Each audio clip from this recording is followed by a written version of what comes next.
It actually took about 7 years for me to get the correct help. In those 7 years, I was in and out of jail, in and out of different mental hospitals, and in and out of my right mind. I was a disaster going somewhere to happen. I destroyed relationships, traumatized my children, traumatized my then husband, while I was searching for what to do. I had never heard of bipolar before.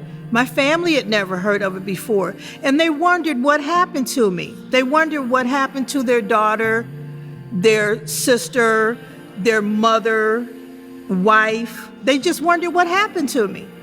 I didn't have an answer myself. I was put on some medication that actually worked for me. I was stabilized, and it changed my life. While I was in the hospital, I received such wonderful care that I decided to work in the mental health field. I was in charge of taking care of 8 mentally ill people a day on a full-time basis. I helped them go to the doctor, go to the grocery store, whatever their activities of daily living was, I assisted them with that, including their meds. It was the best job I ever had. And then my life took a turn. I decided to hide what I went through. I tried to hide it, I should say. I decided to just back off and try to pretend like nothing happened to me, like I hadn't been through anything, and it was all because of stigma and shame.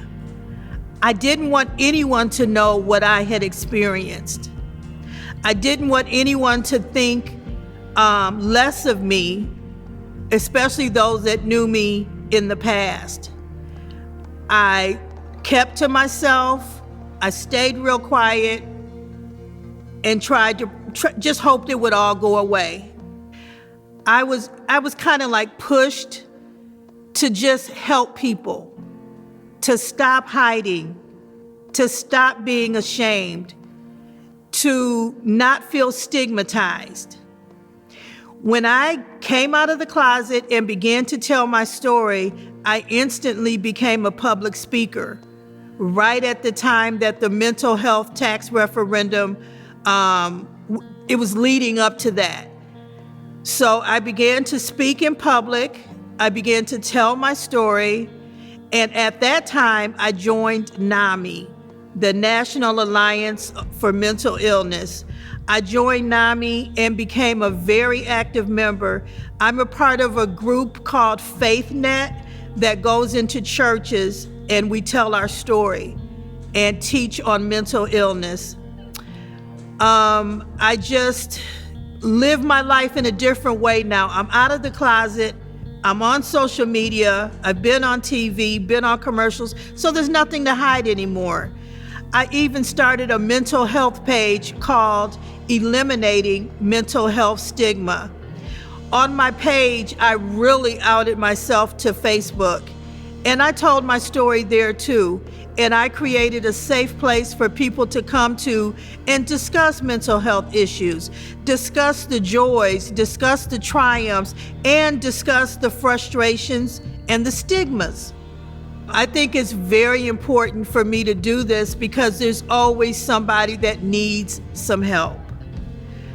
My family, my children and their families moved to another state, so that left a large hole in my life because I was a professional granny. I was with my grandkids almost every day. So becoming a mental health advocate and activist fills up my life now, and I'm very, very appreciative. The advice I have for anyone who is suffering from mental illness, whether it's themselves or a loved one, a family member, a close friend, I implore you, reach out for help. NAMI is available. NAMI has many, many resources to help the community. I encourage you to find someone to talk to. If you're feeling depressed, If you're feeling suicidal, if you're feeling confused, reach out for help. There's help available. Don't suffer alone and don't suffer in silence. I just really encourage you to seek help, to seek what you need for your life at that time. And if you go to a person who doesn't understand, don't stop there. Find someone else. Keep going until you receive the help that you need for your personal life. If it's for your loved one, same thing. Get some help. No one should have to suffer in silence. No one should have to suffer alone. Thank you very much.